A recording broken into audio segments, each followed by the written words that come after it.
Всем привет, друзья! Хочу показать, как работает подшипник, который гудит, и как работает нормальный подшипник. Вот с этой стороны стоит подшипник, который не гудит. Практически ничего не слышно.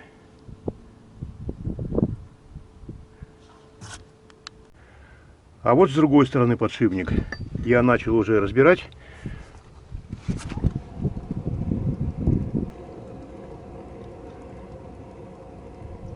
Слышен шум.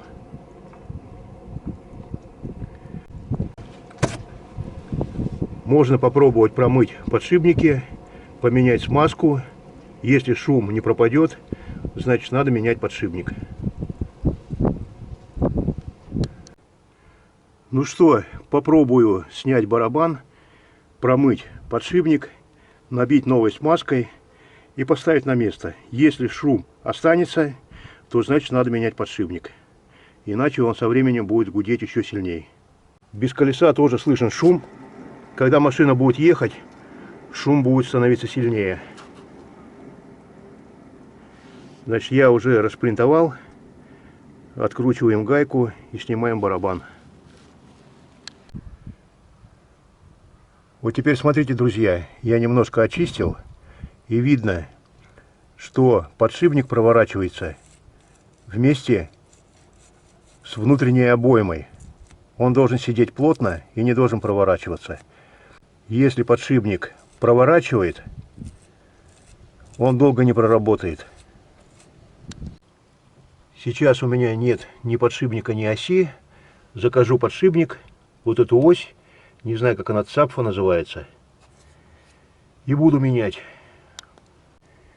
Если так ездить дальше, то он будет проворачиваться, нагреваться, смазка будет стекать. В конечном итоге он все равно развалится. Пока набью смазкой и поставлю все на место. Буду надеяться, что ничего не случится, пока запчасти не придут. Если у вас подшипники быстро выходят из строя, то обратите внимание вот на эту деталь, чтобы подшипник не проворачивался. Этот подшипник промою, а этот просто вытер, трогать не буду. Его там как бы закусило немножко. Если буду сдергивать, то боюсь сломать. Машина будет не на ходу. Запчастей нет. Но все равно шум есть. Подшипник проворачивается вокруг оси.